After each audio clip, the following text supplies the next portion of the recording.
Welcome to NC Debrief, the show where we analyze and break down political, social, and cultural issues that affect us as Africans.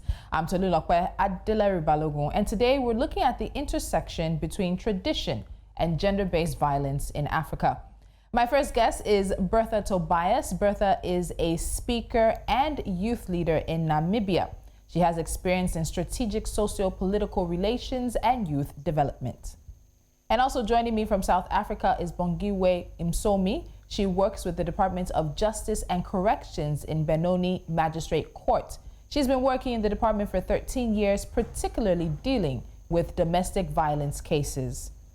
Gender-based violence, GBV, is a universal phenomenon. According to the World Health Organization, globally, 1 in 3 women experiences either intimate partner violence or non-partner sexual violence during their lifetime. GBV ranges from physical, sexual, emotional, and other family violence as well to trafficking and sexual violence as a weapon of war. GBV has serious consequences for women's physical health as well as their sexual and reproductive health and mental health. It is a fundamental violation of women's human rights and has adverse economic and social consequences for men, women, their children, families, and communities. Now, tradition is basically defined as the transmission of customs or beliefs from generation to generation, or the fact of these things being passed on in this way. So Bertha, I want to start with you in regards to the tradition and how it might play a role in GBV. Many Africans are proud of our cultures. We're proud of the traditions that make us who we are, distinct individuals, distinct ethnicities and tribes. But unfortunately, some of these traditions are parts of harmful traditional practices that negatively affect women and girls. Why do you think we're holding on to these traditions so tightly, even in the face of evidence of their negative impact? Right. Thank you so much for the question. And you're absolutely right when you say that as Africans, we're so proud of our culture and so proud of our tradition. And in fact, this is a conversation I was having the other day with a friend where I said, I believe that if culture necessarily is validated by disregarding a particular group, which in this case is women, then we need to, one, seriously and proactively reassess exactly why those cultural customs exist in the first place. And secondly, culture does not necessarily have to then be defined by disregarding the humanity of women. And if that's what makes culture culture, then we need to just break it down and start it again and build it from the ground up, right? And obviously that completely radicalizes the conversation around tradition and around cultural customs. But I think it's important to get to a space where we're collectively acknowledging that there's harmful cultural practices that we perpetuate, and as such manage GBV, whether it's physical, emotional, or economic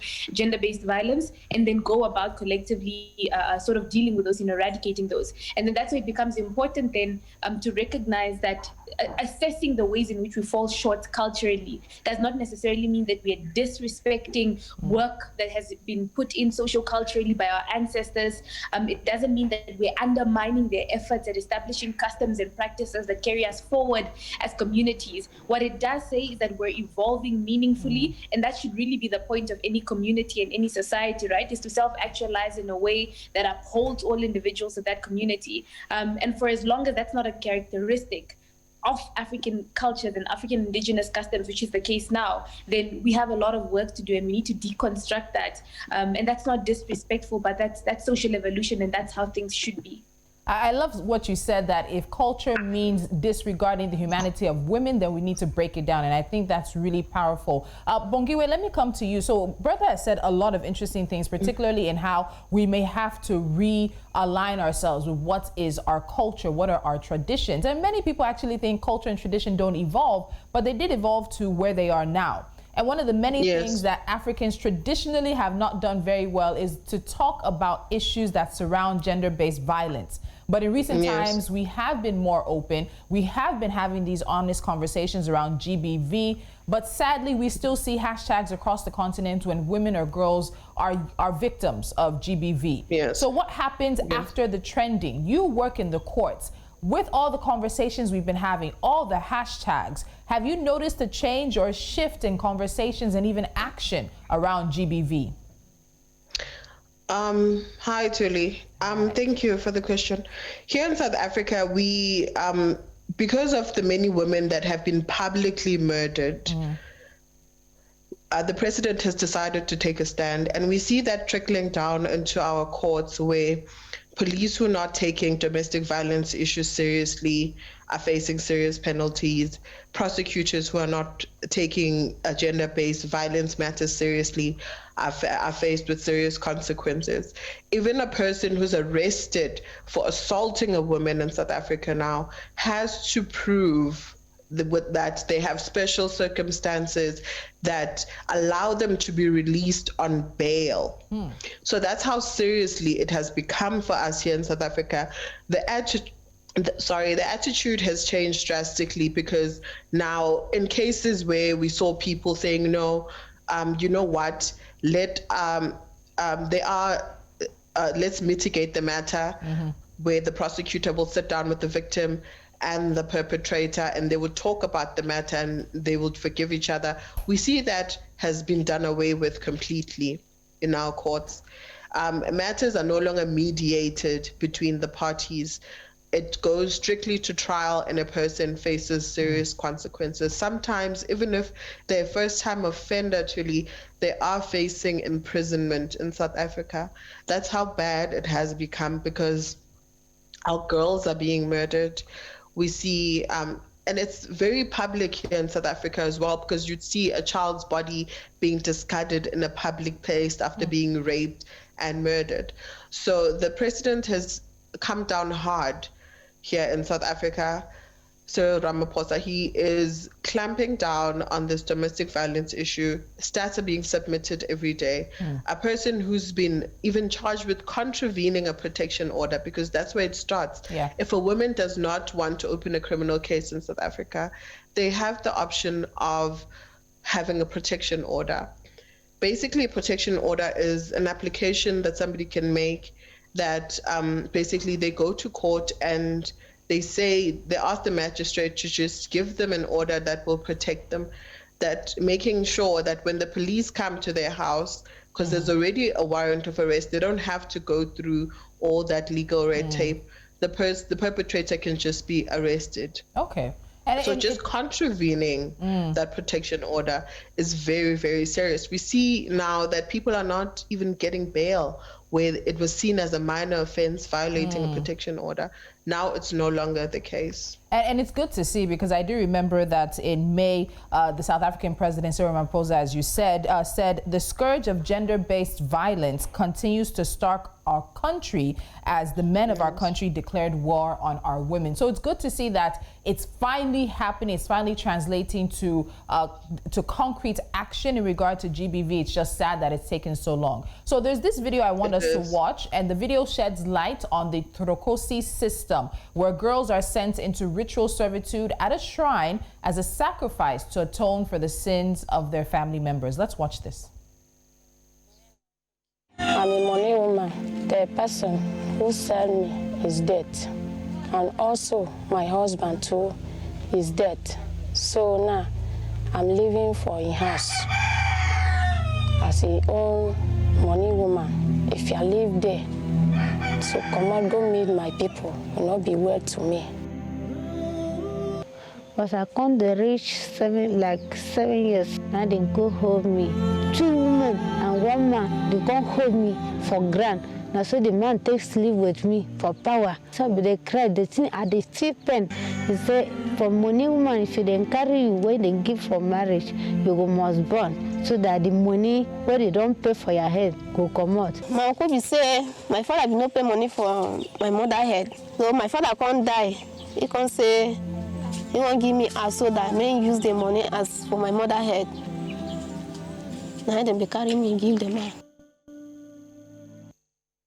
Actually money women, and you see young girls and women there who are basically put out in I don't know, I guess in exchange for family owing debts, for being able to pay things back. And when you see things like this happening and you have FGM persisting, it's estimated that more than 200 million girls and women alive today have undergone female genital mutilation in the countries where the practice is concentrated. Furthermore, there are an estimated 3 million girls at risk of undergoing female genital mutilation every year. The majority of girls are cut before they're 15 years old. Female genital mutilation has been documented in 30 countries, mainly in Africa, as well as in the Middle East and Asia. We also have child marriage. According to Educating Girls and Ending Child Marriage, a Priority for Africa report, more than 3 million, or 1/3 of girls in sub-Saharan Africa, marry before their 18th birthday each year. Today, the region has the highest prevalence of child marriage in the world. So Bertha, when we look at these things, when we see these things that have continued from generation to generation, do we then blame tradition and customs for the prevalence of gender-based violence as it's happening across the continent? Do we want to go that far?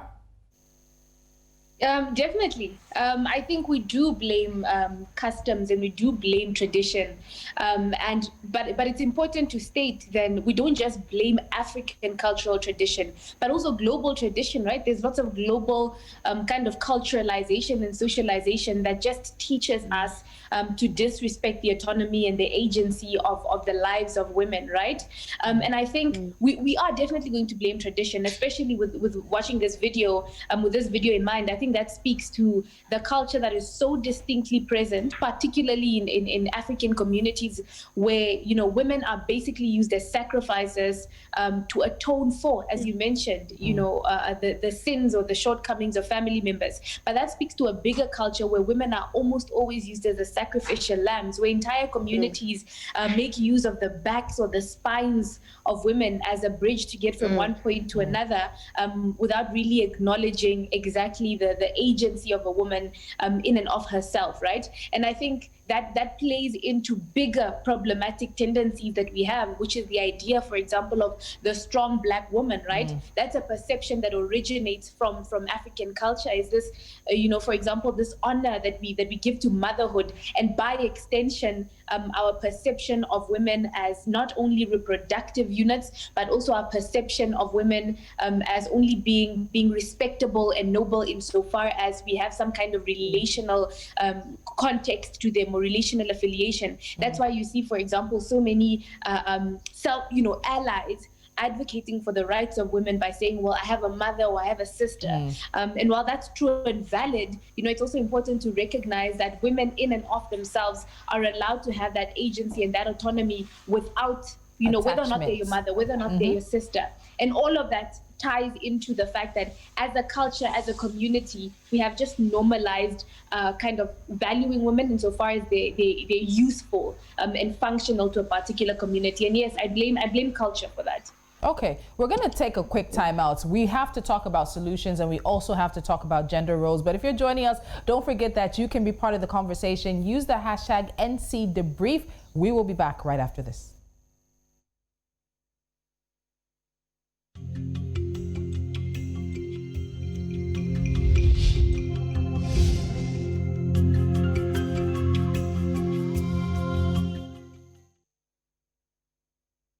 This is the Debrief on News Central. Today, we're talking about the intersection of tradition and gender-based violence. Now, let's talk about gender roles. Research shows that promoting gender equality is a critical part of violence prevention. The relationship between gender and violence is complex. Evidence, however, suggests that gender inequalities increase the risk of violence by men against women and inhibits the ability of those affected to seek protection. So, Bongiwe, let me ask you this question. How do we address how traditional gender roles that many across the continent are holding on to contribute to gender-based violence? Are we ready for those conversations? I think we are, Jenny, because, you know, we find that in most times, because men sometimes do not necessarily play their role in the home. And we find that when a man sometimes is feeling emasculated or disempowered, they try to disempower others. And, you know, we see that coming out in the violence against women and children, choosing people who do not have a way of protecting themselves and violating those people. So basically, I think gender roles are important in the fact that a man is almost seen as a protector. And I think these men that abuse women and rape young children and murdered them, they've lost that in themselves, in the sense that they don't recognize who they are. Therefore, they are a species without purpose. They just exist in order to inflict harm and destroy young lives. You know, so I feel like in this day and time, we shouldn't be talking about boys don't wash dishes or girls clean the house only. We should be actually teaching our children to be, you know, diverse in order to make them appreciate each other, appreciate what the other offers, what the female offers, what the male child offers. And in that case, no one will be feeling like they don't have any sort of power or any sort of management in their personal lives. When you seek to what I've seen in most cases is the men that inflict, the accused persons that come before us in our courtrooms, you find that most of the, not all, most of the cases, the man is unemployed, the woman is mostly the one providing at home, and you'd find that, you know, he's become, embittered. And so he seeks to punish this woman who is thriving in her own life. But if he himself was empowered and a person who valued themselves as a person who was able to, you know, I don't know, like offer some sort of emotional intelligence into the relationship and grow with the partner instead of seeking to pull the partner down, who is, you know what, providing for the family. Because in South Africa, you know, you get households where only one person is employed. And it's not an uncommon situation. So we cannot say that now women need to step back and do less, because they need to achieve their full potentials. And men also need to, you know, achieve their full potential. So we need these conversations. You know, yes, we need these conversations in order for our young children to grow. Okay, so let's talk more solutions now. Now, many times efforts to alter or eradicate these harmful traditional practices are often met with suspicion or hostility from those communities practicing them, particularly when efforts originate from outside of the community. Now, even beyond the communities, critics say we are eroding who we are as Africans by demanding that harmful traditional practices be stopped. Bertha, let me start with you. How do we even start to have the conversations about revisiting and re-examining our traditions and cultures that come from these situations? And I know earlier you said if it means disregarding the humanity of women, break it down. So where do you go beyond breaking that down? Bertha? Right, thank you, Tolu. You know, right, I'm here. So I think the biggest thing, right, is recognizing, one, how validated lots of African people feel in their cultural practices and traditions. And on that note, it's important to recognize sort of how strongly we feel that you know, feminism or advocating for women's rights is a Western concept. So I think that's an uncomfortable truth that we have to recognize. And then we need to go beyond that recognition and understanding how we can compartmentalize and distinguish our feminism and our advocacy. Because my feminism, for example, would be for access to education, whereas in a first world country, it would just be, you know, the freedom to speak up freely in a boardroom or to speak up in a classroom. So I think it's important to recognize that distinction, because that gives us a collective clarity of mind and how we can move forward. On a more practical level, I think it would be important to contextualize our efforts and our intervention to respect and uphold the practices that exist while engaging them meaningfully. So what that would look like practically, right, is, for example, in Namibia with hashtag Shut It All Down protest. I'm not sure how familiar our viewers are with those, but they're basically protests against SGBV, right? Yeah. So, for example, the official petition for hashtag Shut It All Down is in English. What that contextualization and intervention would then look like would be a translation, for example, of that petition into indigenous languages and taking that to indigenous areas or to rural areas. So I really think it looks like contextualization and modification that respects existing socio-cultural nuances without upholding them or without validating them.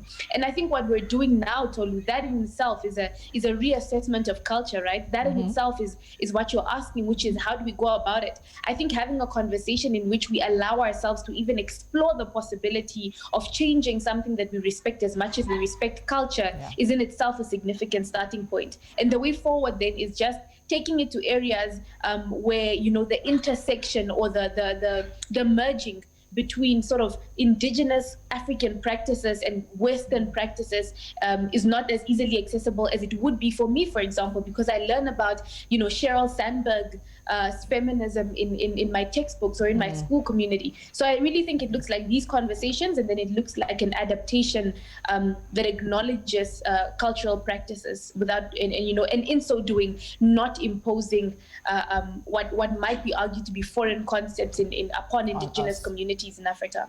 Okay, I can hear Bongiwe saying to some of the things you're saying, but before she answers this as well, let me just give some recent statistics. Now, Liberia recorded a 50% increase in gender-based violence in the first half of 2020. In Kenya, local media reported almost 4,000 schoolgirls becoming pregnant when schools were closed during the lockdown. In most cases, they had allegedly been raped by relatives or police officers. In Namibia and South Africa, there have been protests drawing attention to the increased cases of GBV and femicide, with the people calling for measures to be put in place to protect women. With the pandemic, there has been a spike in cases of gender-based violence and femicide. This is reflected in the number of reported cases in different parts of the continent. And as far as attention goes, women and their male allies have been vocal about the risk to females in the societies that we live in. So, Bongiwe, I'm going to give it to you last as we wrap up. You've heard what Bertha has said in terms of making the necessary changes, but what do you want to add to that? I agree completely with Bertha was saying, that we need to assess, basically take it, I feel like our future is our children. Yeah. So when a child knows who they are, they're able to grow in a functional way. But sometimes our cultures do not invite our children to express themselves emotionally.